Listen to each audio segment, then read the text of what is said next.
lá da Bíblia. Não é o João, é o primeiro. Se você for em Apocalipse, você vai voltando e fica fácil. Todo mundo? Amém. Vamos lá. 1 João, capítulo 5, versículo 16.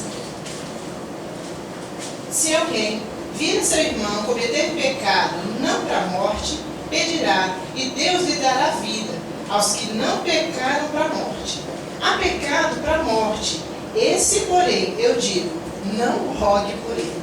Toda injustiça é pecado, e há pecado não para a morte. Quem já tomou alguma decisão errada na vida? Não levante a mão, só vez. Já? Aí a pergunta assim, acaba assim, alguma não, algumas. Põe a mão aí na pessoa do seu lado, só põe a mãozinha assim. Olha, e aí? Você já fez? Já tomou alguma dessas? Assim, algumas pessoas são mestres, né? Alguns são os mestres, às vezes, em tomar decisão errada. Mas existem decisões e decisões. E existem decisões erradas e decisões erradas. A primeira e pior decisão, a decisão mais errada que alguém pode tomar na vida é fazer o quê? Deixar a vida ser guiada por ele mesmo. Quando alguém pensa, eu posso guiar minha vida, eu sou dono do meu destino, eu determino e faço, e achar que Jesus não é importante, essa é a pior decisão que alguém pode tomar. E então, pior ainda, é achar que Jesus pode ser coadjuvante na nossa vida. Como assim? Eu sei que ele existe, ele sabe que eu existo. De vez em quando eu falo com ele, outras vezes não, mas está tudo bem. Decisão desastrosa. Porque a Bíblia diz que todos pecaram.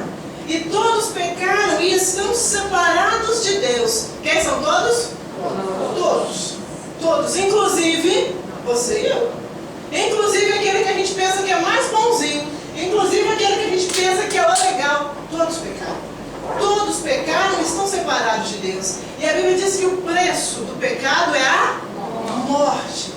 Decisão desastrosa é achar que podemos viver a nossa vida sem Deus. Porque a Bíblia diz que todo aquele que comete pecado é escravo do pecado. E o escravo é o quê? É aquele que não faz o que quer, que faz apenas a vontade do seu Senhor. E existem dois senhores nessa terra: o Senhor Jesus e o Senhor pecado. Ninguém está debaixo de outro senhorio. Ou está debaixo do senhorio de Jesus Cristo, ou inevitavelmente, sem dúvida e sem conversa, está debaixo do senhorio do pecado. E a Bíblia diz que aquele que comete pecado é escravo do pecado e não faz o que quer. Mas a Bíblia diz lá em João capítulo 8, se o Filho vos libertar, verdadeiramente sereis livres. Todo aquele que é escravo do pecado não faz a sua vontade. Mas, se entregar a vida a Cristo, a palavra do Senhor diz que Jesus nos liberta das cadeias do pecado para nos dar vida. Por isso, a decisão desastrosa é viver uma vida ausente da presença do Senhor. Porque Deus é aquele que liberta, Deus é aquele que dá vida, Deus é aquele que muda, Deus é aquele que liberta. Todos que não estão debaixo do senhorio de Jesus Cristo são escravos das suas vontades. Alguém já deve ter passado por isso alguma vez na vida. Falou, rapaz, eu não queria fazer isso, mas eu não sei, eu faço. Eu sei que não é certo, mas eu faço.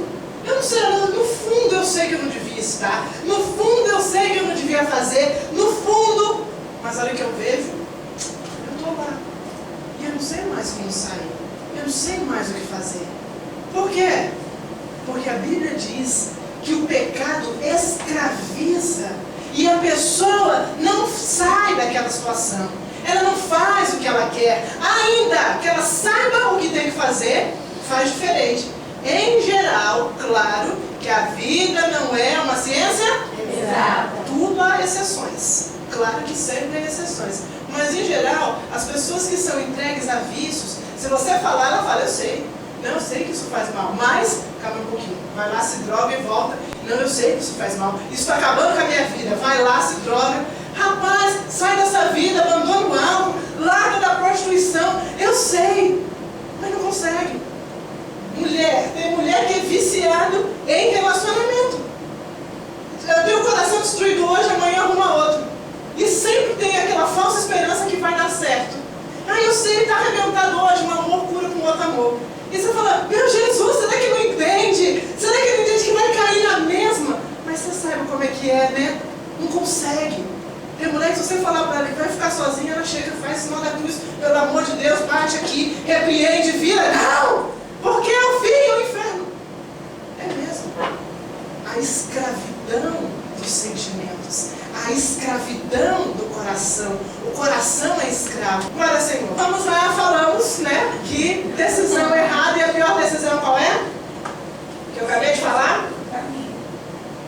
Seguir o seu próprio caminho sem a presença de Jesus Cristo. Pior decisão. E o texto que nós lemos no começo: há pecados que são para a morte. Mas a Bíblia diz que alguns pecados não são para a morte. Há decisões para a morte. Qual é a decisão para a morte? Andar sem Cristo. Só que tem algumas decisões que não são para a morte. Há algumas decisões erradas que a gente toma na nossa vida que não são decisões para a morte. Porém, o fato de não serem decisões para a morte não impedem de serem doloridas, de causar sofrimento e de, às vezes, causar consequências hoje, amanhã e para a posteridade. Que é o caso que a gente vai falar hoje do nosso amigo Abraão. Quem lembra de Abraão? Abraão, a Bíblia chama o homem que é o pai da fé. Pai da fé. É exemplo muito a ser seguido. Temos que seguir, temos que imitar, temos que ler a história dele. Só que o fato de Abraão ser o pai da fé e ser exemplo a ser seguido, não impediu que também, na vida dele, ele tenha tomado uma decisão desastrosa. Abraão, né, como a gente vê, o homem da fé, uma hora na vida dele, pela pressão da sociedade, pela pressão da mulher ali do lado dele, pela pressão de ter que suprir algumas necessidades, tomou uma atitude desastrosa e que gerou desastre para frente. A atitude desastrosa que Abraão tomou foi desastrosa só na visão espiritual. Porque, naturalmente, o que ele fez não foi tão mal assim. Por que não foi tão mal assim? Porque a atitude que Abraão tomou era natural para a sociedade contemporânea a ele. As pessoas viviam junto dele, a sociedade daquela época fazia isso. Ele, aos olhos da família, teve uma atitude, olha, ele honrou a família, fez isso para poder guardar, né, para poder proteger a sua herança, para a sua herança ficar dentro da sua família. Aos olhos naturais, Abraão teve uma atitude correta, uma atitude que aparentemente protegia a família, guardava a família e todo mundo aprovava. Só que a atitude de Abraão destruiu a sua vida, a vida das pessoas que estavam ao redor e geraram consequências até hoje. Mais de 2015 anos depois do que ele fez. E quem não lembra, eu vou lembrar para vocês, a Bíblia diz, lá em Gênesis 12, deixa a sua Bíblia também aberta em Gênesis 12, ou melhor, no livro de Gênesis, que a gente vai falar um pouquinho sobre o livro de Gênesis hoje. Abraão foi um homem que Deus olhou e falou assim, Abraão, sai do meio que você mora, que eu vou te fazer uma grande nação. E a Bíblia diz que Abraão, o pai da fé, ouviu a Deus e fez o quê? Seguiu. Saiu para onde Deus queria, abandonou tudo que ele tinha e foi seguindo a Deus. Mas, no meio do caminho, Deus ainda falou para ele, você vai ser pai de uma grande nação. No meio do caminho, aconteceu uma coisa, o tempo foi passando e nada dele ter filho. E Deus havia dito para ele, Abraão, você vai ser pai de nação, vai ter muito descendente. E os anos foram se passando e Abraão não tinha filho. O negócio começou a queimar dentro dele. Mas rapaz, como é que pode? Deus falou que vai me dar filho. A mulher aqui não pode ter filho, tem alguma coisa errada. E foi passando o tempo e aquele negócio foi incomodando Abraão. Lição número 1. Promessa de Deus e falta de intimidade com o Deus que prometeu gera ações desastrosas. Quando Deus deu uma promessa para você, não quis dizer que você estava pronto. Quis dizer que ele falou o que vai acontecer lá na frente. A trajetória é para que nós possamos estar prontos. Infelizmente, algumas pessoas, quando recebem uma promessa de Deus, Deus falou comigo, eu estou pronto. Está na minha hora, está agora. E começa a querer dar um jeito para cumprir aquilo. Vai ser desastroso. Se você tem promessa de Deus, glória a Deus. Agora, vá se preparar e ficar na presença de Deus para que aquela promessa aconteça. A falta de intimidade com Deus e a pressão externa fez com que Abraão fizesse o quê? A mulher dele um dia chegou para ele, já era velho, e ele falou assim, marido, é o seguinte, Deus prometeu para você que você ia ser pai de nações. Eu não posso ter filho, vamos fazer o seguinte, está vendo a minha escrava? Pega a minha escrava, tenha um filho com ela, e como ela é minha escrava, esse filho vai ser como o meu. Então, eu vou ter um filho para chamar de meu, você vai ter um filho para chamar de seu, e a gente vai ser muito feliz. E Abraão fez o quê? Não, mulher, vamos esperar mais um pouco. Olha, a Bíblia não fala nada. A Bíblia fala, e Abraão foi, tomou Agar e teve menino. Acabou. Assim, rápido. Mostra o quê? Que ela estava pressionando, mas que ele só estava esperando a oportunidade. Claro que pra gente essa ação soa absurda. Mas para ele, para a época dele, isso era muito normal. Vamos lá. O que hoje na nossa sociedade é normal, mas é completamente contrário à vontade de Deus. Algumas coisas, amados, é normal para todo mundo. Mas obedecer a Deus é a única ação normal que a gente pode ter. E aconteceu que Abraão tomou a escrava chamada Agar e teve um filho. Coisa linda, não é lindo? Nenê sempre não é lindo em casa? Oh, beleza, nenê, apesar de dar trabalho, todo mundo ri com criança. É lindo. Olha, agora a gente vai ter um filho, o filho vai ser meu, eu vou pegar o nenê no braço, a Sara imaginando, que coisa linda, eu vou pôr o nenê para dormir, olha que lindo, nenê. Olha, eu vou pegar o bebê assim e vou brincar com ele. É meu. Agora a herança da nossa família não vai mais ficar com os escravos. Agora eu tenho filho. E agora a herança vai ficar com o filho. Não é perfeito? Não aconteceu tudo bem? Deus falou que ia dar o filho para Abraão. A mulher dele não podia ter filho, ele arrumou outra. Tem um filho, o filho é meu, é como se fosse o nosso filho resolvido o problema, certo? Não. Certo se nós tivéssemos controle sobre as circunstâncias. Cuidado. Algumas coisas a gente calcula na nossa mente, 1 mais 1, 2. E a nossa mente calcula tudo. Algumas vezes o pessoal vem para mim, pastor, olha, vou te falar, já vi tudo. Vou fazer isso, vai ser assim, vai ser assim, vai ser assim. Eu olho com cara de paisagem. Já pensou tudo. Eu sei tudo. Eu vou assim, olha que eu vou ser assim, vai virar aqui, vai virar aqui. Vai ser tudo perfeito. Só que as pessoas esquecem algo muito importante. Ninguém tem domínio sobre as circunstâncias. Ninguém tem domínio sobre o próximo. Um pai não tem domínio sobre um filho. Ninguém tem domínio sobre ninguém. Nunca. Pode ser que nós tenhamos planejado assim, assim, assim, assim. Pode ser que nós tenhamos apresentado isso a Deus em oração. Pode ser que a gente orou e clamou. Mas, entenda uma coisa.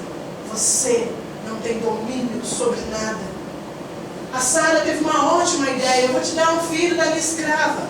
A ideia foi boa. Pareceu perfeito e tudo encaixou. Nenezinho, coisa linda, herança, meu marido vai ter filho, a promessa de Deus vai se cumprir. Ufa, que alívio. Tranquilo. Só que ela esqueceu do que nós estamos aprendendo hoje. Não temos domínio sobre a circunstância. E lá em Gênesis, continua lá e vai no capítulo 21.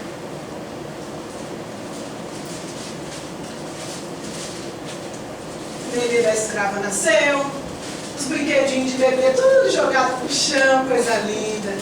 O menino cresceu, o tempo passou e aconteceu o inesperado. Gênesis 21, versículo 1. Visitou o Senhor a Sara, como lhe dissera, e cumpriu o que havia prometido. Sara deu à luz a um filho, Abraão, na sua velhice, no tempo determinado que Deus falou. No imprevisto. Aconteceu o que não podia acontecer. Deus cumpriu o que ele falou. Sara, com 90 anos, tem um filho. É impossível hoje? Também era na mesma época. Antes, né, se a gente lê, Abraão fala, Deus, a minha mulher está velha já, eu já estou velho, não tem como. E Deus nem, daqui um ano eu vou voltar e você vai ter menino. Fim. A Bíblia fala, e presta bem atenção nesse detalhe, se tiver papel, caneta, grifo aqui, marca, olha o espetáculo. Sara concebeu, deu à luz a um filho na sua velhice. Só que a frase anterior fala o quê? No tempo determinado por Deus. Ela podia estar velha. Ela podia pensar que o tempo havia passado, mas foi exatamente no tempo de Deus.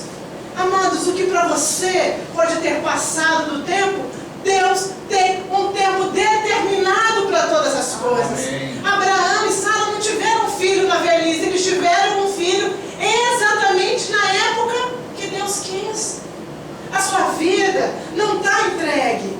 Não é uma questão não ter mais jeito. Ah, já passou. Antes eu tinha esperança, agora eu não tenho mais. Eu gosto sempre de falar isso. Abraão, lá em Romanos, a Bíblia diz que Abraão creu contra a esperança. A hora que a esperança de Abraão acabou, ele continuou tendo fé. É isso que muda a sua vida e a minha vida. Às vezes nós oramos enquanto temos esperança. Tem esperança de algo acontecer, você ora. Tem esperança de fulano mudar, você ora por ele. Tem esperança de ter algumas coisas, você ora. Quando a sua esperança acaba, a sua oração também acaba. Enfim, aquele lá, se Deus quiser, bem, eu não oro mais. Eu não falo mais, quem deixa quieto. E a gente se acostuma. Amados, para ser pai da fé, ele creu contra a esperança.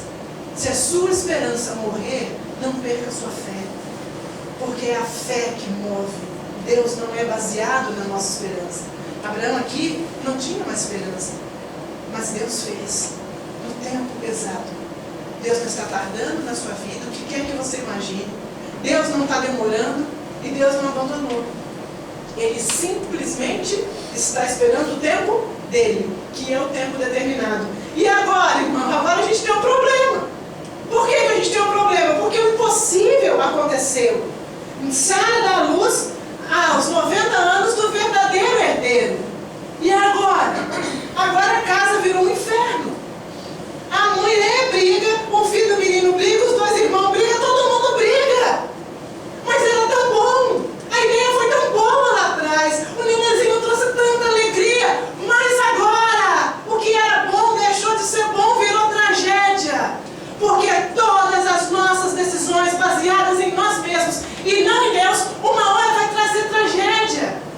O impossível aconteceu. Sara teve um filho com 90 anos. E agora? Agora aquilo que parecia bom deixou de ser. A Sara briga com a escrava. Essa escrava não sei o quê. A escrava reclama. Essa mulher não sei o quê.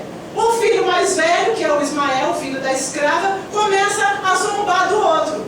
No mínimo aquilo ali, a sua mãe e a sua avó. Começou a zombar. E não tem mãe que aguenta filho sendo zombado, não. Aguenta qualquer coisa. Briga comigo, mas com meu filho não briga. E a Sara não aguentou mais. Chegou para Abraão, com o filhinho no colo. Esse aqui é o herdeiro. Manda para fora. A mulher com esse filho, não quero mais. Mas ontem era lindo. Não era neném bonitinho. Não tinha neném em casa. Não era tudo lindo. E agora? Agora é tragédia. Por quê? Algumas decisões são muito erradas. Algumas decisões são baseadas na vontade. Algumas decisões são baseadas na necessidade. Algumas decisões nós apenas tomamos. Por quê? Porque o povo pede. A sociedade pede. Todo mundo pede. Eu tenho que suprir essa necessidade. Porque se eu não estiver nos padrões do mundo, quem vou ser eu? Se eu não estiver em tal lugar, não me aceitarão. Se eu não tiver tal jeito, não vão gostar de mim. Se eu não for tal coisa, eu vou ficar. Eu não quero ficar. Ninguém quer ficar. Então a gente toma decisões para suprir às vezes a família, para suprir às vezes os mais chegados, para suprir às vezes o que o povo está falando, para deixar de ter aquela cara de pessoa assim, assim, assim. A gente não quer parecer mal. E nós começamos então a tomar decisões. E um dia lá na frente você olha e fala, meu Deus, era tão bom. Por que agora dói? Pareceu tão legal. Por que agora não dá mais para rir? Por que agora tem tanta tormenta? Deus, o que é isso? Isso é decisão errada. Isso é tomar decisão baseada na carne e não na vontade de Deus. O bebezinho era lindo, mas agora cresceu e eles estão com um problema em casa. E a Sara, com o filho no braço, olha para Abel e fala, pega essa mulher, pega esse menino que não é meu e manda para fora. Vai para a rua. Eu não quero esse menino ser herdeiro do meu filho. Mas se foi você que pediu, então essa. Agora tudo mudou. Agora Deus fez o que ele ia fazer. E agora?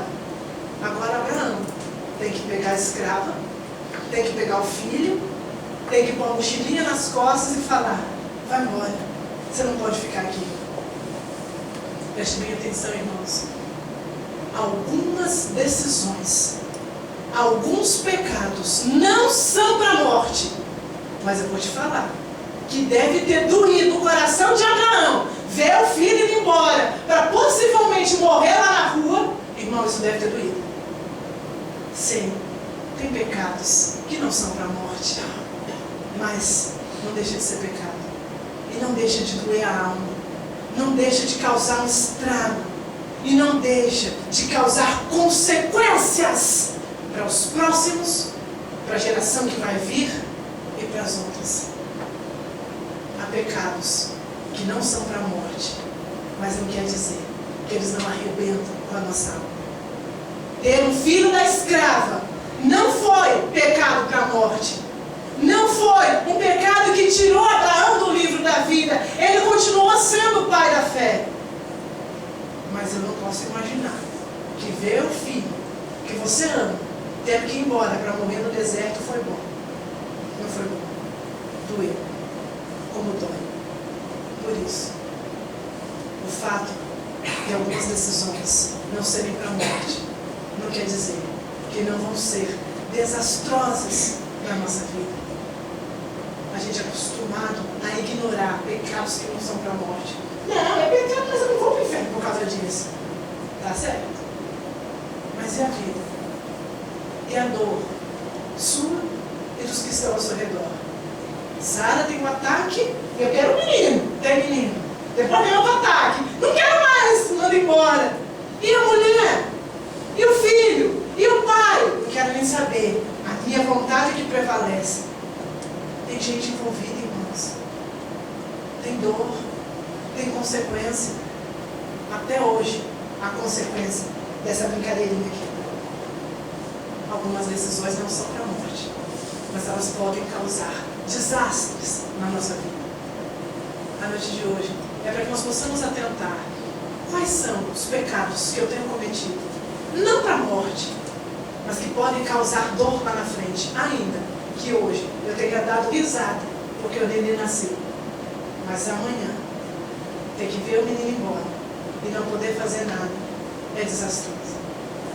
O que é que a gente vai fazer com as decisões erradas que a gente tomou? Afinal, como é que a gente começou o culto? E aí? Quem é que nunca tomou uma decisão errada? Vamos lá, fique aqui na sala quem não tomou uma decisão errada. A sala fica sozinha. Eu saio primeiro e quem quiser que segue. Todo mundo acabou tomando uma decisão errada uma hora. E o que a gente vai fazer com isso? O que eu faço com a decisão errada que eu tomei? E agora? Como dói a decisão errada? Vamos lá, Gênesis 21, versículo 14. Olha aí a decisão errada que acontece. Levantou-se, pois, Abrão de madrugada, tomou um odre de água, colocou nas costas de Agar, deu o menino a ela e a despediu. Ela saiu andando errante pelo deserto. Ô, irmão, uma coisa é você andar errante em Fortaleza.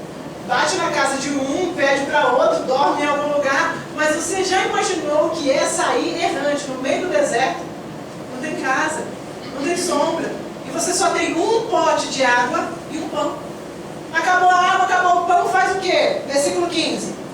Tendo acabado a água, colocou ela, o menino, debaixo de alguns arbustos, e se afastou dele, foi se sentar de frente, à distância de um tiro de arco, porque ela dizia: assim, não verei o menino morrer. E sentando na frente dele, levantou a voz e chorou. Olha a cena. Vamos lá. Acabou a água, acabou o pão. No meio do nada, não tem para quem pedir. Não tem a quem recorrer. A decisão errada lá atrás. Pecado que não foi para a morte, lá atrás. Agora está assim. Uma mãe que se distancia alguns metros, senta, deixa o filho debaixo de uma árvore e de longe fica esperando o filho morrer. Ela não tem o que fazer. Ela não tem para onde ir. Ela não tem família para recorrer. Mas era tão legal aquele dia que a Sara teve a ideia: vamos ter um filho da Agar! Vamos! Não foi legal? Mas pecado sempre é pecado e sempre destrói, ainda que não seja pecado para a morte. Versículo 17. O que fazer então com as decisões erradas? Antes de ler o 17, para sua Bíblia aí, marca, abre em Salmo 18. Olha, você abrir o Salmo 18, você para e olhe para mim.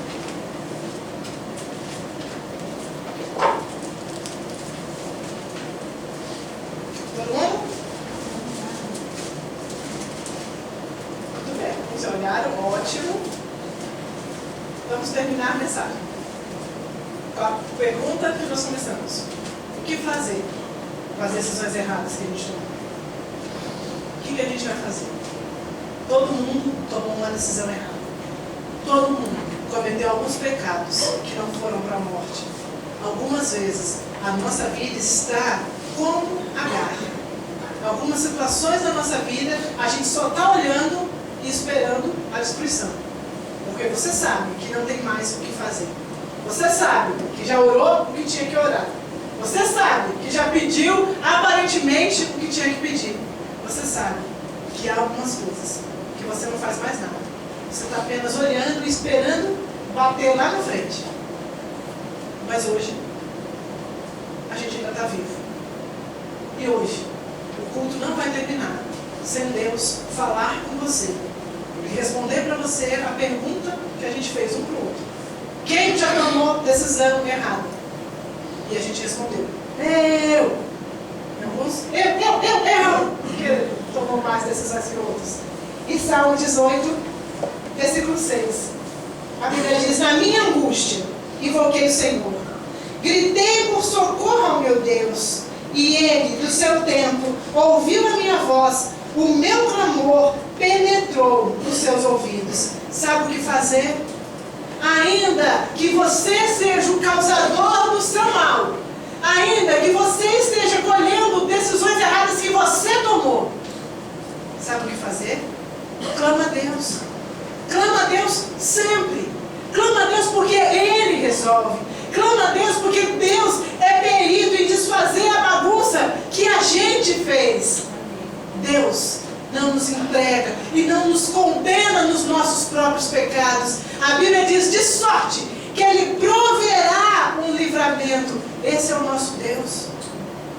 Toda a mensagem ficou clara de como nós somos peritos em fazer bobeira a hora ou outra da nossa vida.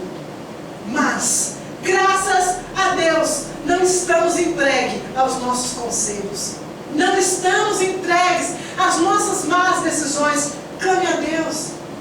Clame a Deus, porque Ele vai resolver. Gênesis 21, versículo 17. Volta lá.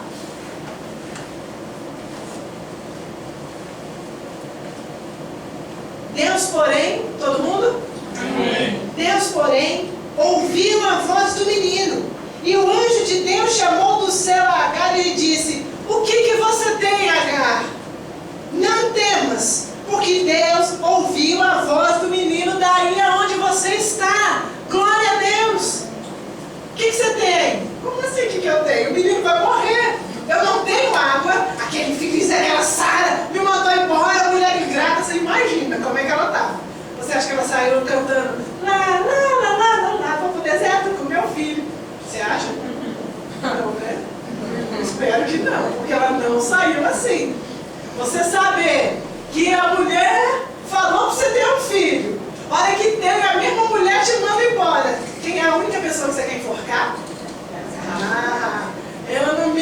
falou, se um dia eu pego a Sara, aquele pescocinho eu vou afogar. Claro, não tem como. Não dá para imaginar que ela saiu feliz. Sabe por quê? Continua lá. A Bíblia fala, Deus ouviu a voz do menino. E depois o versículo 18. Ergue-te, levanta o rapaz, segura-o pela mão, porque eu farei dele um grande povo. Versículo 19. Abrindo-lhe Deus os olhos, viu ela um poço de água, e indo a ele, encheu de água o odre, e o deu de beber ao rapaz. Deus estava com o rapaz que cresceu e habitou no deserto, e se tornou um grande flecheiro. No meio do deserto. Deus falou, por que você está chorando? Ouve o menino. Ele não tem culpa da história. Ele não tem responsabilidade. Dói sim. Vai ser criado sem o pai? Sim.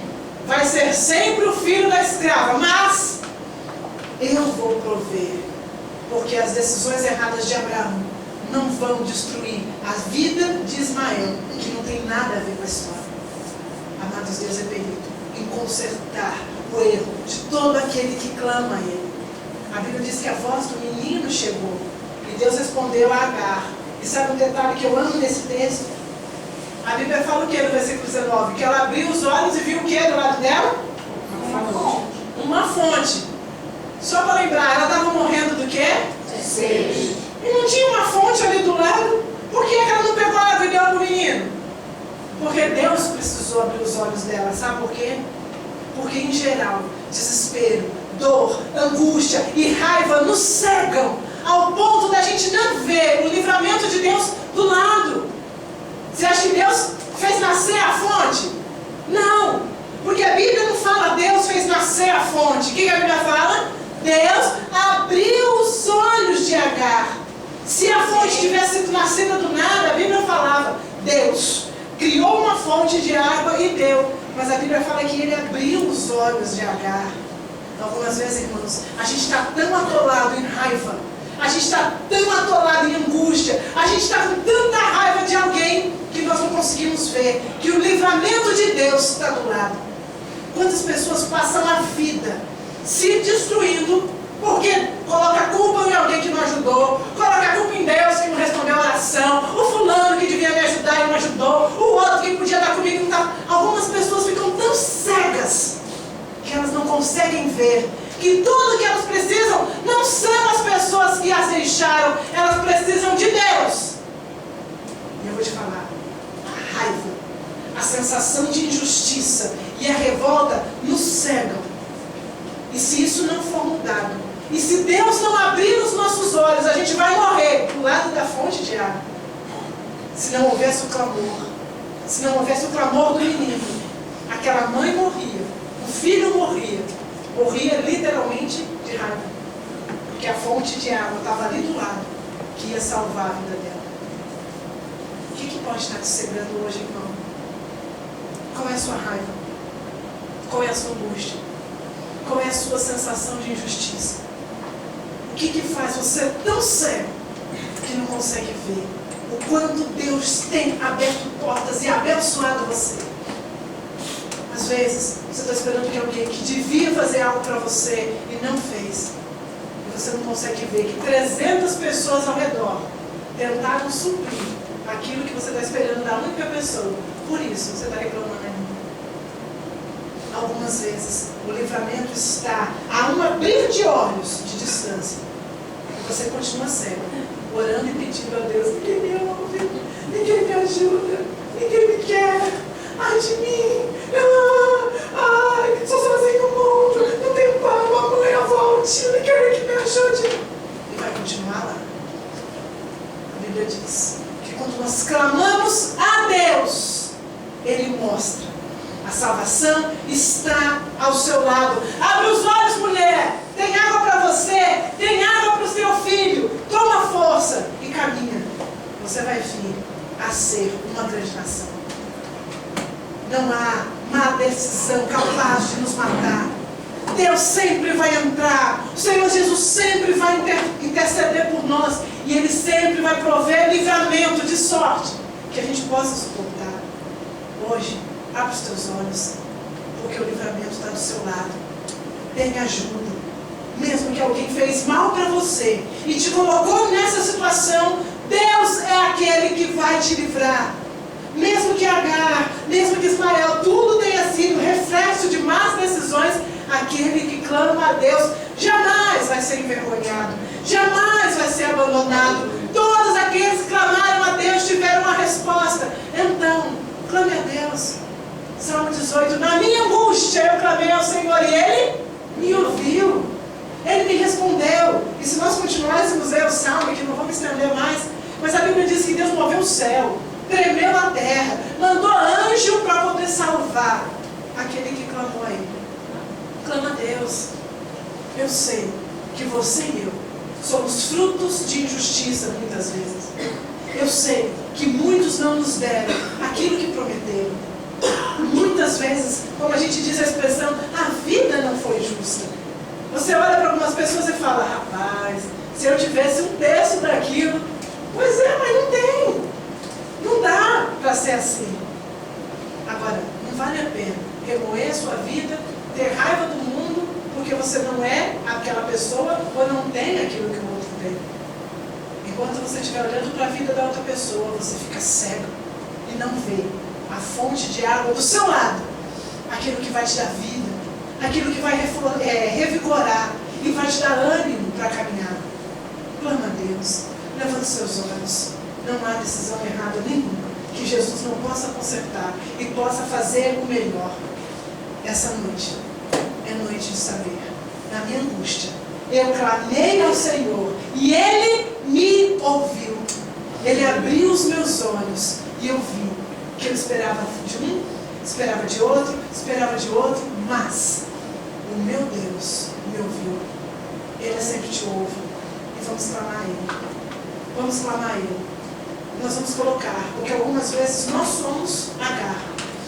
Somos fruto e reflexo de decisão errada atrás de decisão errada. Somos fruto e reflexo de um que fez mal, de outro que fez mal, e às vezes foi aqui que nós nos encontramos. Mas na nossa angústia, nós vamos clamar ao Senhor e Ele vai nos ouvir. Amém? Feche teus olhos. Vamos orar ao Senhor. Senhor, nós colocamos a nossa vida na Sua presença. Eu sei, Deus, que a nossa vida tem muitas decisões erradas. Eu sei, Senhor, que quantas vezes cometemos pecados não para a morte e a gente ignora. Mas eu também sei que aquilo que parece bom no começo, lá no final, destrói, arrebenta a alma, dói a nossa vida, dói a vida de quem está ao redor, causa consequências trágicas. E Deus, nesse meio, alguns de nós nos encontramos sentados, apenas lamentando as decisões erradas que tomamos, apenas chorando por algumas coisas que não podem mudar, algumas situações nós estamos apenas olhando e esperando a destruição, porque nós não sabemos o que fazer. Mas eu sei que o Senhor nos trouxe aqui essa noite para dizer: esse não é o seu fim. Aleluia. Levanta, clama a mim.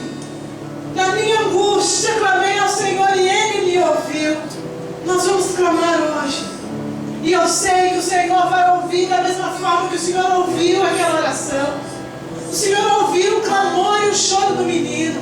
O Senhor ouviu a Davi e o Senhor vai nos ouvir por causa de Jesus Cristo.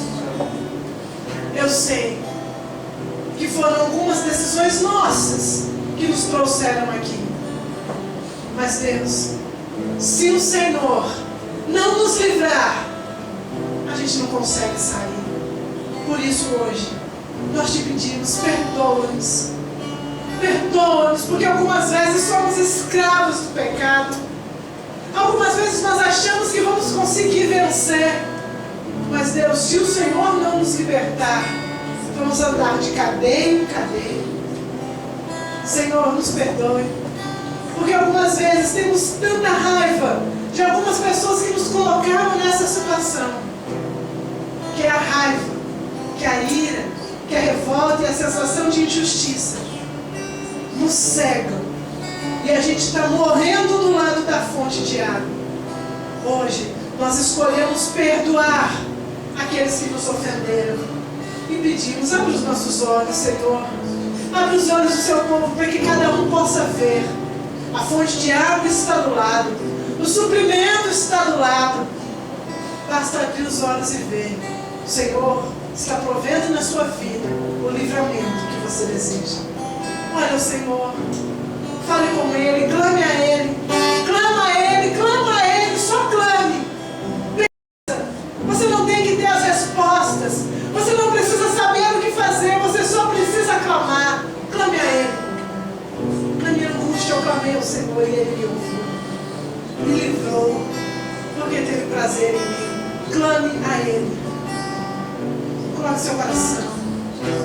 Coloque seus sentimentos. Coloque os seus desejos. Coloque os seus medos. Coloque as suas frustrações diante do Senhor. Não tem problema. Ele cura. Ele livra. Ele abre os olhos. E Ele é o único capaz de prover livramento. Clame a Ele. Sei o seu conceito a respeito de clamor. Mas eu não consigo imaginar que alguém precisa morrer. Apenas fica sentado e fala: Deus, seja feita a sua vontade. Eu quero que o clamor é mais do que pensar. O clamor é alguém pedir o que pede pela sua própria vida. Eu vou te convidar a ficar em pé. Eu vou te convidar a orar. A pedir a Deus como quem pede pela sua vida. Não importa o quão desastrosa algumas situações pareçam. Se clamarmos a Deus, Ele vai ouvir. Ele vai mostrar. Ainda, se tiver que abalar céus e terra, Ele vai fazer para te livrar. Porque Deus ouve o clamor daquele que vai com fé a Ele. Nesse momento, se você quer verdadeiramente algo na sua vida, clame a Ele. Senhor, em nome de Jesus, nós agora levantamos a nossa voz. E eu sei, Deus, que clamor não é apenas pensar em algo. Nós vamos clamar ao Senhor, Deus, por algumas situações que parecem impossíveis. Deus, a dor na nossa alma. Senhor, a revolta, a raiva, a ira. Algumas vezes não entendemos. Sentimos que estamos sendo injustiçados e parece que ninguém vê. Sentimos que estamos pedindo e parece que ninguém ouve. Deus, nós clamamos ao Senhor, olha para nós nesse momento. Oh Deus, livra.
de verdade.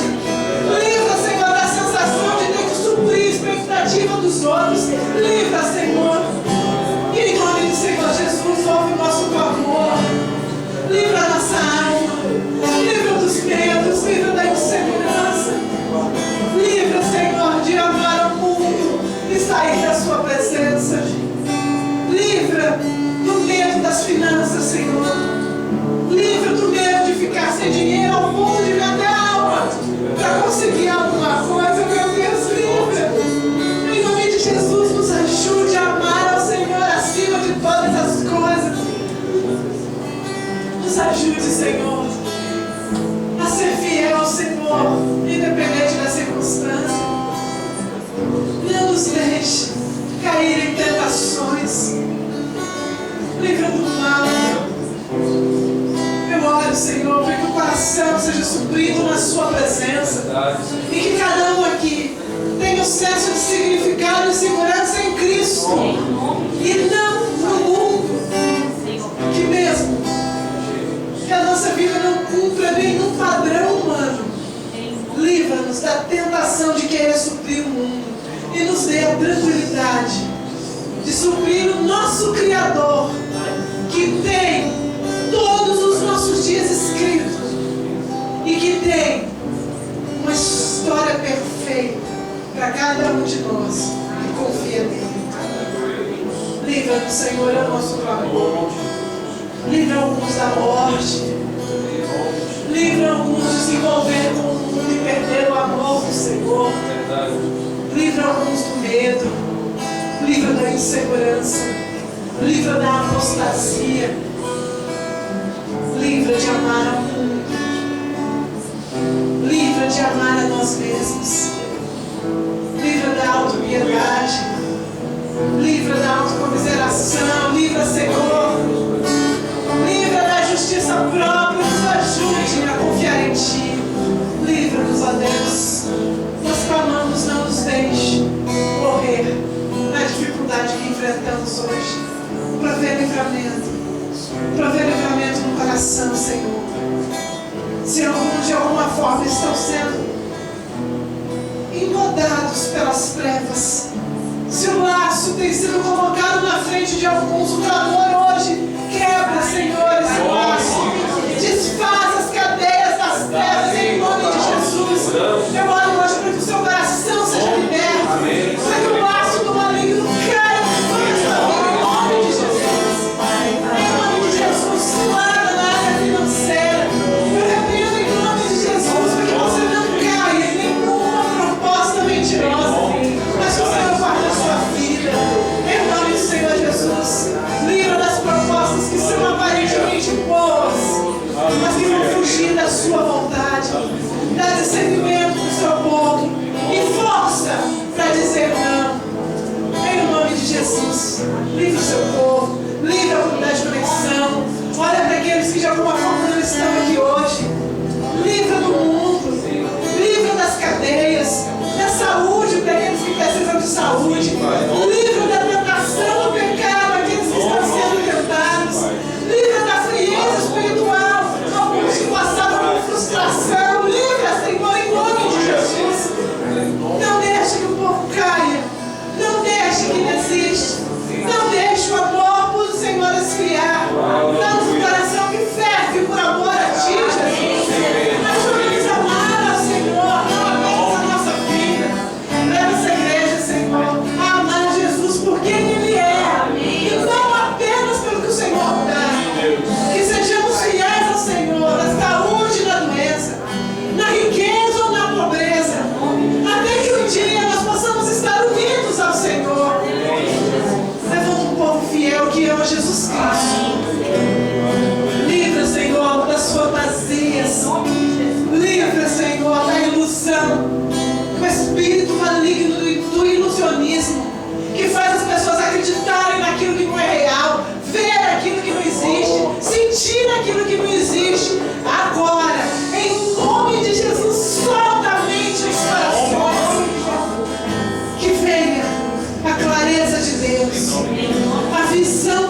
Agora cale a sua boca.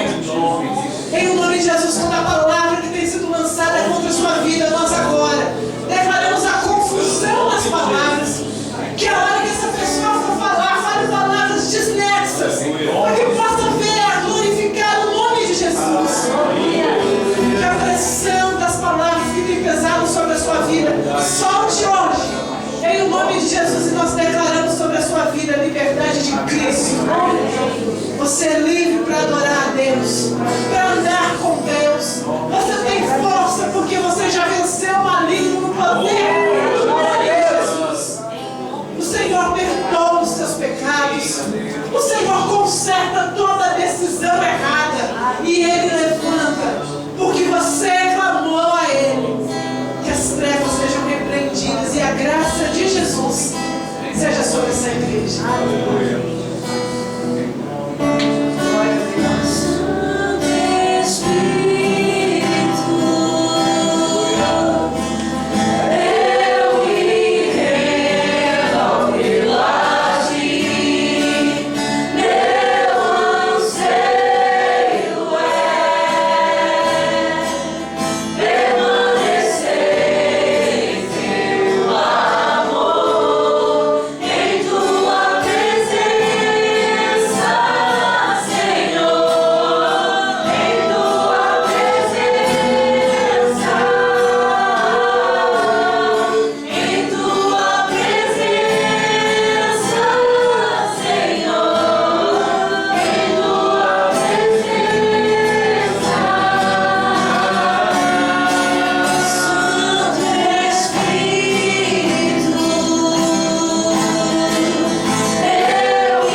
Glória a Deus.